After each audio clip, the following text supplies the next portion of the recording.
Hello and welcome to the channel. In today's episode I'm going to be talking about the Neewer GM39 Monopod head. Now I've been looking for a gimbal head for my monopod for quite a long time.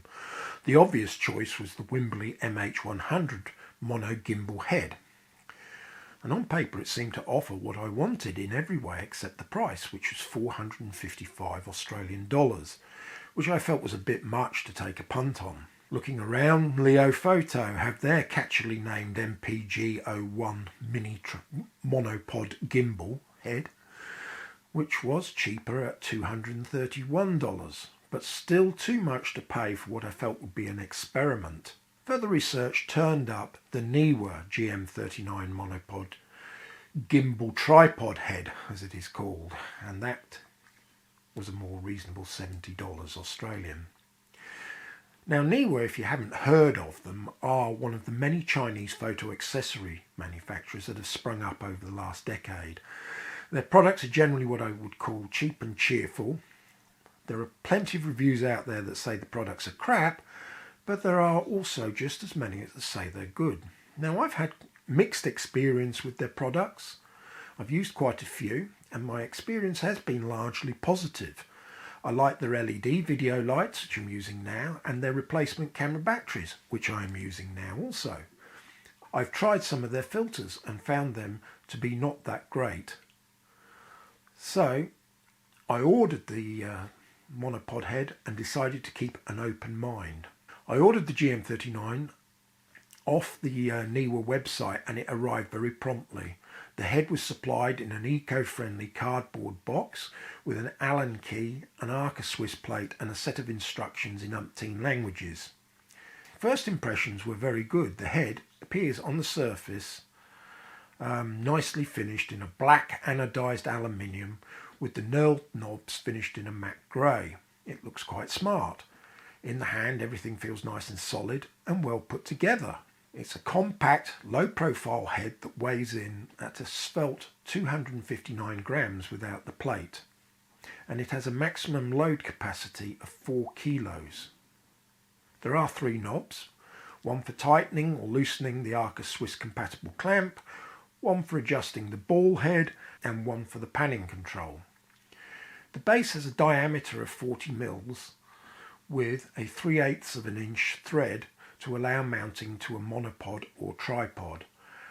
An interesting touch is that the base is milled so that it will slide into an Arca Swiss quick release clamp. So you can use the head with the clamp vertical as a traditional ball head, or you can rotate the clamp through 90 degrees and use it as a gimbal head. And it's the latter which I was more interested in. On their website, Neewer states that the clamp on the GM39 is compatible with most Arca type quick release plates, and this is my first bugbear.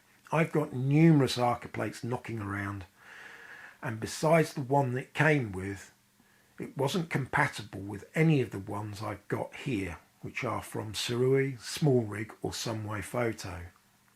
I decided to test the GM39 with the following 4 combinations. A Canon EOS 6D with battery grip and a Sigma 150 to 600mm lens, which weighed in at 3.88 kilos. A Sony A6500, again with a Sigma 150 to 600, that weighed 2.99 kilos. An Olympus EM1X with the OM system 100 to 400, which weighed 2.47 kilos. And a Panasonic G85 with battery grip with the Panasonic Leica 100 to 400, which weighed in at 1.88 kilos. As you can see, all the combinations came in at under 4 kilos, which is the maximum load, and yet it was impossible to cinch down the ball head to prevent movement. But I feel more importantly, there is no friction control. Now what I mean by friction control is there is no way to control how the head moves, whether it's slowly or quickly, which means that the camera and lens can flop around in an uncontrolled manner, no matter how hard you try to stop that. With the included quick release plate, it is possible to balance the G85 and EM1X combinations. But with the larger camera and lens combinations, you'll need to buy a longer plate, while taking into consideration it's not compatible with all brands of Arca Swiss quick release plates. The diameter of the base of the head is 40 millimeters. This is something to be aware of because, for instance, my Manfrotto video monopod has a head diameter of 34 millimeters and everything is fine. But my Manfrotto 679B, a more traditional photography orientated monopod, has a head diameter of 60 millimeters, and you have to be careful when using the head in the gimbal mode that the release knob for the clamp is uppermost, or it will foul on the monopod and restrict your movement. I also tried using the GM39 on a tripod, where I used its already installed ball head as a levelling base, and I attached the GM39 using the Arca Swiss rails that are milled into it. It's quite an interesting function, and for the most part it does very well. The only downside being is that this arrangement makes it quite top heavy, and it doesn't mount the camera and lens combination over the tripod axis, which means it can be quite unbalanced. Out in the field, I use the GM39 primarily on my Manfrotto 560B1, which has a fluid base that allows for smooth horizontal pans. So I had the gimbal set up to just do the vertical pans. Now, despite some of the shortcomings mentioned above, I found that it worked quite well, and I particularly liked the combined weight of only 890 grams. It meant I'm more inclined to take it with me. For photography, I didn't really use it much, but where I did use it a lot was with video.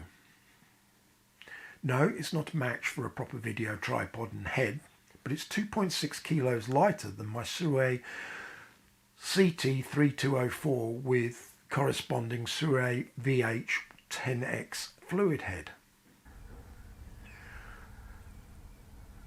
But what I have found when using the combination of the GM39 on my monopod and Sync IS image stabilization and correcting for camera movement in my video editing software, I can get good results, and that is all I really wanted. In conclusion, well, online I've read and watched reviews from people who have either really liked it or hated it with a passion. It seems to be quite a polarising little device. What do I feel about it? Well, I think it's important to understand its strengths and weaknesses. For example, you can't expect Wimberley MH100 mono gimbal head performance from a product that only costs a sixth of the price. Both the Wimberley and the Leofoto use a different mechanism that involves bearings mounted round a spindle, and there is only up or down movement, which would mean that it is easier to lock down the head when needed. The GM39 is a freely rotating ball head that gives it 360 degrees motion in any plane. The locking mechanism is cruder, and it is open to the elements, which means grit could enter it and cause malfunction. Here are the pros and cons as I see them. The pros are it's cheap, it's lightweight, and it's Arca Swiss compatible. The cons list is a little bit longer. 1. It's not possible to lock the head out or control the movement in the head. 2. The camera and lens aren't mounted over the axis of the monopod, so can feel a little bit unbalanced, but you do get used to it. 3. The ball head could become easily fouled by ingress of dirt and water. 4, which I think is one of the most important ones here, the clamp is not completely Arca Swiss compatible, which could make finding replacement plates or longer plates difficult. And 5, it's not the best choice for heavy camera and lens combinations. Now, on using the GM39 for a while, I realised that there is nothing to stop you using an existing ball head in this manner, and you don't need to buy anything. That's an interesting thought. From all that I've said, it would seem that I didn't like the Neewer GM39, and that's not correct. What I appreciate about it is that it is cheap, light, and does the job well enough. It works very well with my Micro Four Thirds setup, and I can't ask for anything more. Whether it is right for you, that I can't answer, but what I can say is that at 70 Australian dollars, the Neewer GM39 is cheap enough to take a punt on. Thank you very much for watching.